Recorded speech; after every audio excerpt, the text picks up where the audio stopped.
सीधे आपको उत्तर भारत लिए चलते हैं। आपको बता दें कि कांग्रेस के नेतृत्व वाली हिमाचल सरकार के लिए बड़ी शर्मिंदगी की बात सामने आई है। कांग्रेस के नेतृत्व वाली सुखविंदर सिंह सुक्खू सरकार द्वारा लगभग 150 करोड़ रुपए की बिजली का जो बिल है उसका भुगतान नहीं किया गया है, जिसके बाद हिमाचल प्रदेश हाईकोर्ट ने दिल्ली में हिमाचल भवन को कुर्क करने का आदेश जारी किया।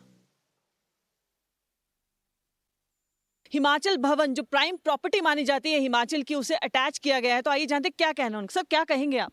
तो हिमाचल के लिए तो बुरी खबर है ये, और मैं तो उस बात को लेकर के सरकार के काम करने के तरीके पर हैरान हूँ कि एक के बाद एक फैसले ऐसे होते जा रहे हैं, आते जा रहे हैं, जिससे फजीयत हो रही है। प्रदेश सरकार का मजाक भी उड़ रहा है और प्रदेश को नुकसान बहुत ज़्यादा हो रहा है।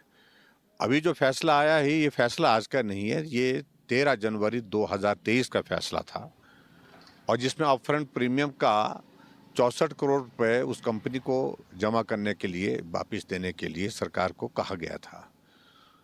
70 वकीलों की फौज एडवोकेट जनरल से लेकर के डिप्टी एडिशनल एडवोकेट जनरल बना करके यहाँ पर रखे हुए हैं, लेकिन सरकार के इस गंभीर विषय को कभी गंभीरता से लिया नहीं गया। हिमाचल पर पहले ही फाइनेंशियल क्राइसिस है, उस पर ये और ज्यादा टॉयलेट टैक्स पे और इतने सारे मुद्दे जो हैं, क्या कारण है?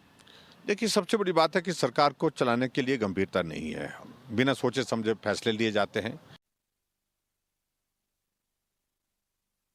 ये एक एग्जीक्यूशन पिटीशन में आया है, जिसमें सैली हाइड्रो पावर ने एग्जीक्यूशन डाली है कि सिंगल जज ने जो उनके फेवर में आदेश दिया है कि अपफ्रंट प्रीमियम 64 करोड़ रुपए का वापस किया जाए, क्योंकि सरकार ने वो पैसा अपीलेट कोर्ट में जमा नहीं करवाया है, इसलिए ये एग्जीक्यूटिंग कोर्ट ने एक नॉर्मल रूटीन प्रक्रिया में आदेश किया है। 2009 में सैली हाइड्रो पावर प्रोजेक्ट को अलॉट किया गया था। डीपीआर बनने के पश्चात उस डीपीआर में ये प्रोजेक्ट को इकोनॉमिकली वायबल माना और वो टेक्नो इकोनॉमिक क्लियरेंस के लिए उस प्रोजेक्ट को दिल्ली में सबमिट किया। उसके पश्चात दिल्ली से, क्योंकि टेक्नो इकोनॉमिक क्लियरेंस भी सैली हाइड्रो पावर कंपनी ने लेनी थी, वो एक क्लियरेंस लेने में असफल रही, और उसके पश्चात उन्होंने प्रदेश सरकार को लिखना शुरू कर दिया कि हम इस प्रोजेक्ट को नहीं बना सकते हैं।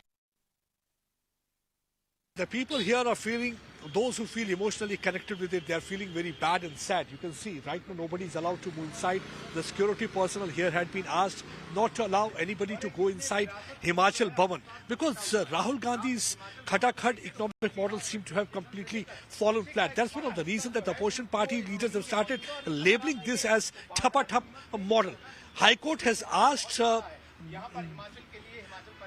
private company to auction this Himachal Bhavan here at the Mandi House in Delhi so that they can recover the outstanding amount of 150 crore.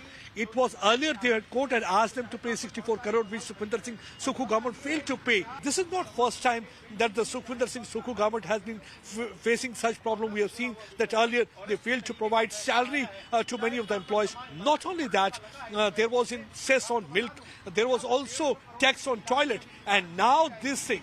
This is the biggest problem. So they are saying that Rahul Gandhi had been talking about so many big things. He was talking about Khatakhat economic model. But where is that Khatakhat economic model? So opposition party right now is asking them question. And here you can see this Himachal Bhavan that is going to be auctioned now. That's what actually they've asked the private company. It is basically about 400 megawatt Seli power project that is constructed on Chenab River in Lahul Spiti area. Because as the government failed to pay them the dues, now finally the court has intervened and asked that this Bhavan need to be auctioned so that they can recover outstanding amount.